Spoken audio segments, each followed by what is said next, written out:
Emma Richard was 40, the day her career as a train attendant would change forever. To date, all her working days had lacked excitement or risk.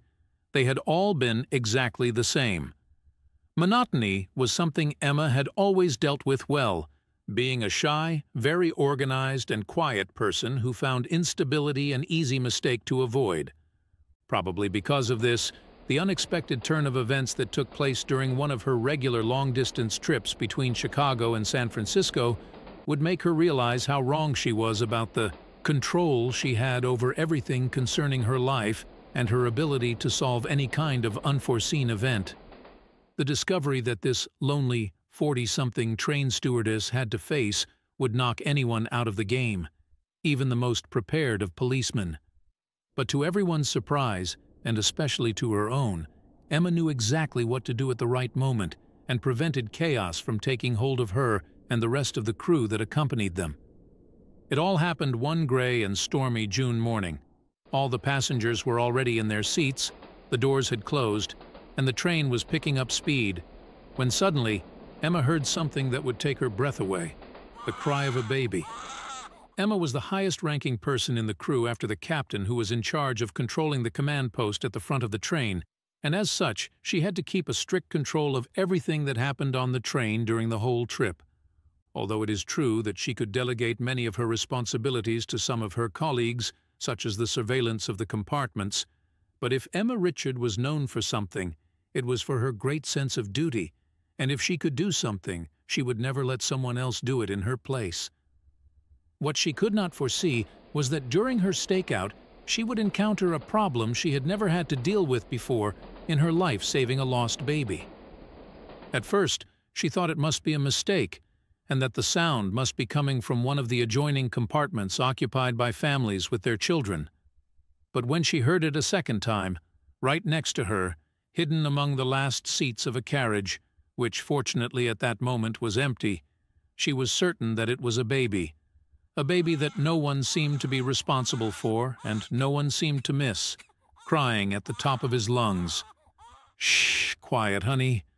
Don't cry, don't cry," Emma whispered to him, awkwardly holding him in her arms and trying to quiet his crying. It was a little girl who was barely 5 months old. She was beautiful, and in other circumstances Emma would have taken her in her arms and caressed her cheeks with affection, while the child looked at her with her big blue eyes, without understanding very well what she was doing. At that moment, however, the baby's face was broken, flushed, and full of tears. There was no time to dwell on small details.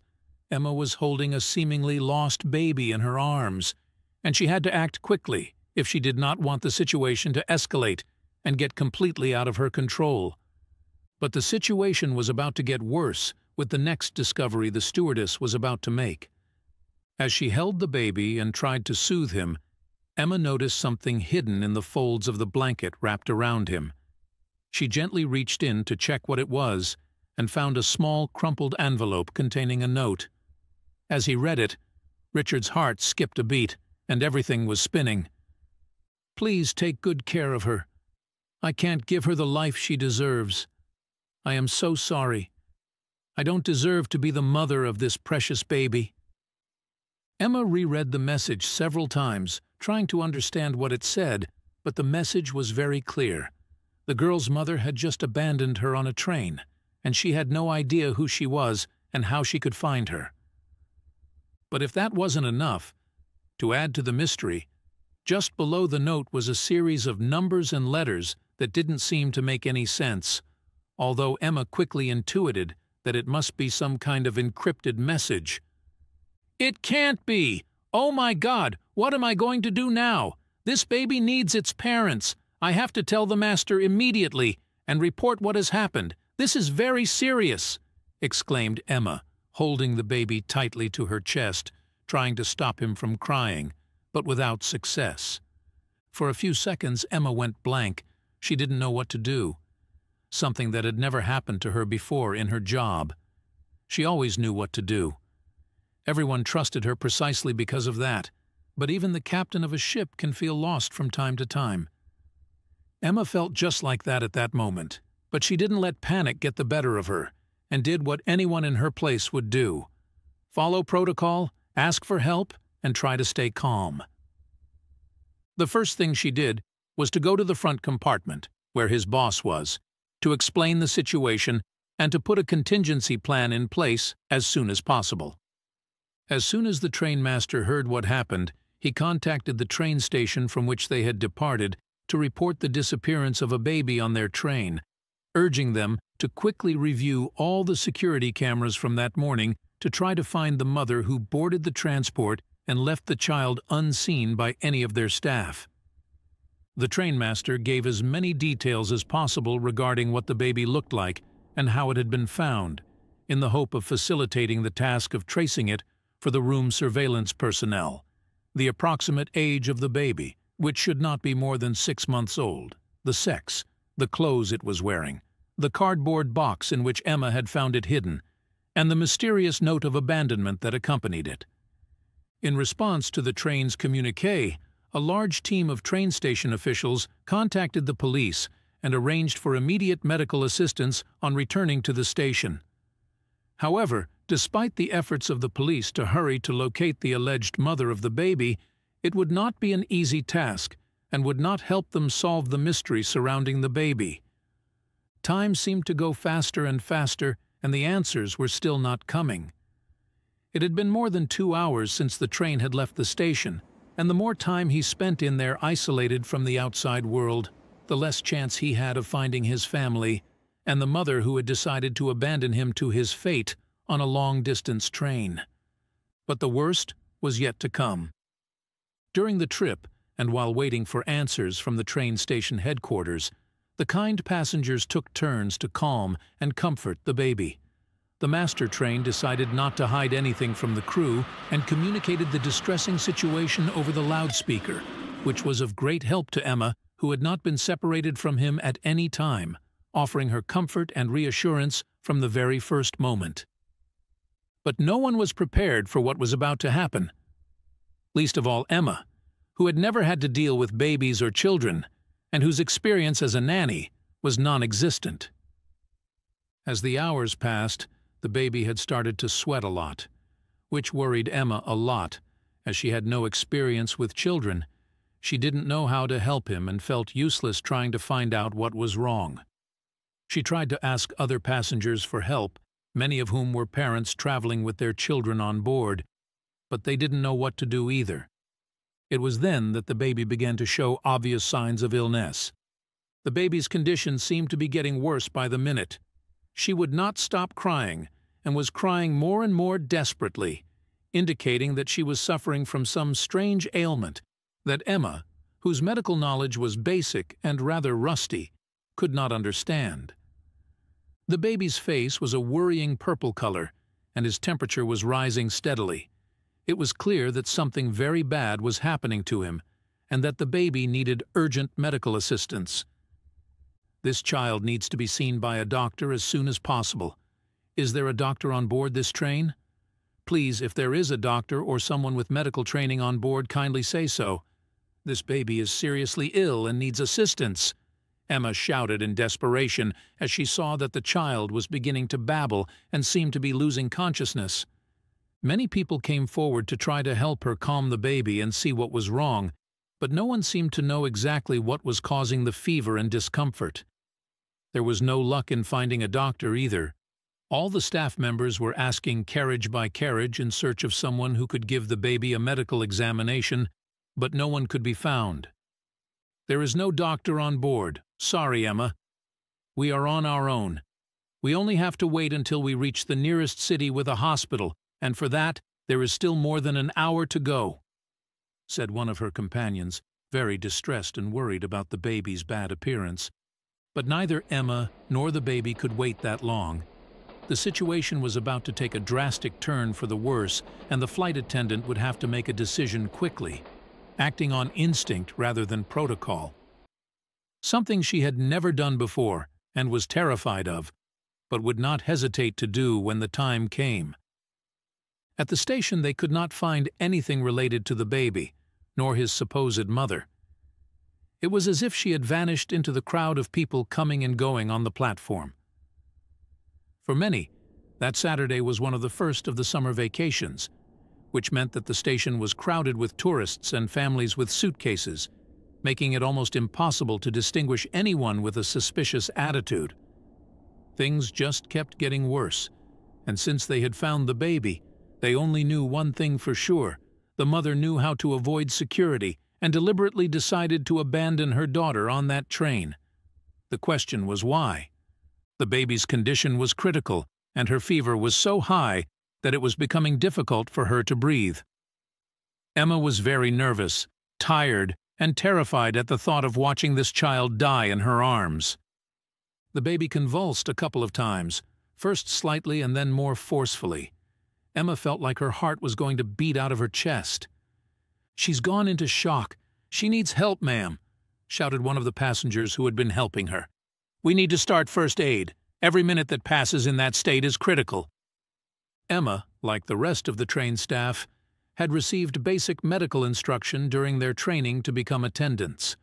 She knew exactly how to perform a first aid maneuver on adults and infants, but she had never had to perform it on a real person, let alone in such dire circumstances.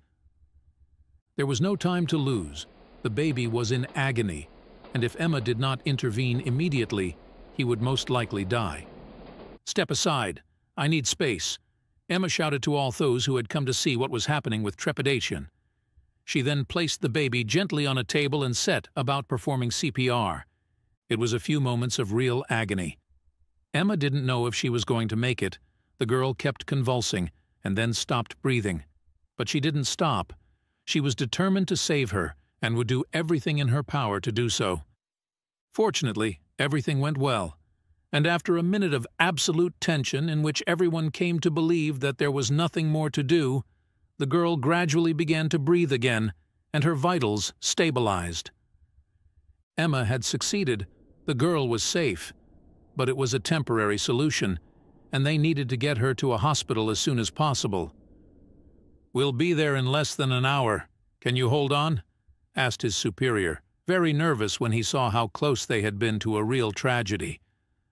"I don't know. I hope so. We can only control his blood pressure and give him air through this artificial respiration bag. That's all," Emma said with resignation, looking at the baby with tears in her eyes. She had just saved a person's life, but not just any person. This was a helpless, sick baby, whom someone had decided to abandon to his fate, despite knowing how dangerous he was. She felt both elated and dismayed. Who could be capable of committing such an atrocity? What kind of mother does that? A very desperate one, of course, she thought. After a last hour's journey, they finally arrived at the train station, where a medical assistance team and an ambulance were waiting for them. "Attended to the girl. She's very sick. I had to perform emergency CPR on her. She's not breathing well, and she has a high fever. I don't know what's wrong with her," Emma told the paramedics, almost out of breath. After taking the baby to the hospital at full speed, Emma was the first to give a statement to the police, explaining how she found the child and showing the officers the mysterious note that accompanied it. "In my opinion, this note is the key to the mystery, sir. If you can decipher this, you will have the parents of that baby. I'm sure of it," Emma told the agents who questioned her. And once again, she was right. Because after giving the note to the police investigation teams, they managed to decipher the note's hidden message.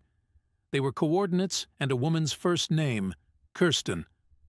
The coordinates were for a palliative care center just 30 minutes away from where they were.